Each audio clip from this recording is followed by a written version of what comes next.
வணக்கம். இந்த வீடியோவில் கத்திரிக்காவை சுட்டு சூப்பராக ஒரு கிரேவி தான் செய்ய போகிறோம். இதை சேலம் நாமக்கல் பக்கம் இதை கத்திரிக்காய் பஜ்ஜின்னு சொல்லுவோம். நார்த் சைடில் இதே கத்திரிக்காவை சுட்டுட்டு இதில் கொத்தமல்லி தூள், மிளகாத்தூள் இதெல்லாம் போட்டு சப்பாத்தி கூட சர்வ் பண்ணுவாங்க.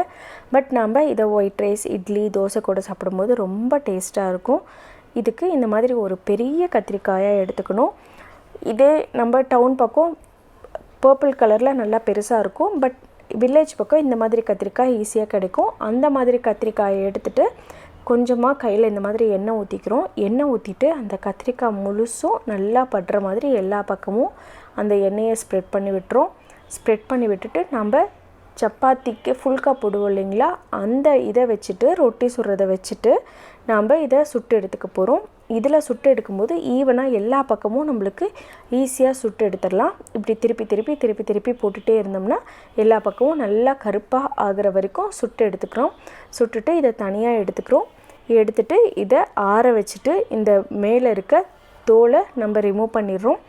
ரிமூவ் பண்ணிட்டுட்டு தண்ணி ஊற்றிட்டு அந்த தோல் கொஞ்சம் கூட இல்லாத மாதிரி வாஷ் பண்ணி எடுத்துக்கிறோம்.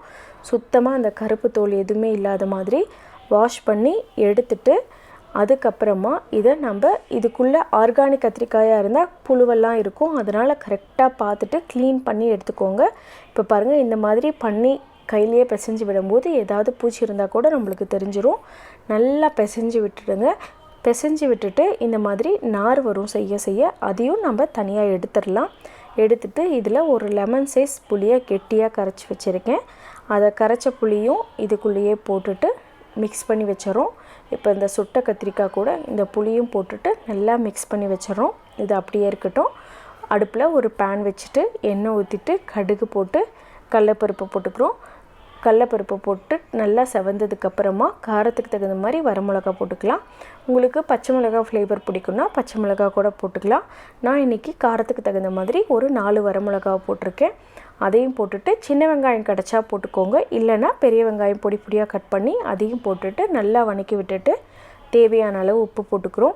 உப்பும் போட்டுட்டு நல்லா வெங்காயம் கிறிஸ்பியாக நல்லா வதங்கினதுக்கப்புறமா நம்ம கரைச்சி வச்சுருக்கோம் இல்லைங்களா புளி கத்திரிக்காயை, அதை போட்டுட்டு அடுப்பை லோ ஃப்ளேமில் வச்சுட்டு நல்லா கொதிக்க விடுறோம். அந்த புளியோட ராஸ்மெல் போகிற வரைக்கும். வேணும்னா கொஞ்சமாக தண்ணி ஊற்றிக்கோங்க. இதுக்கு நிறையா தண்ணி ஊற்றிட்டா நல்லா இருக்காது. நல்லா கொதி வந்ததுக்கப்புறம் கருவேப்பிலை, கொத்தமல்லி தழை போட்டு இறக்குனா நம்மளோட சூப்பரான கத்திரிக்காய் பஜ்ஜி ரெடி.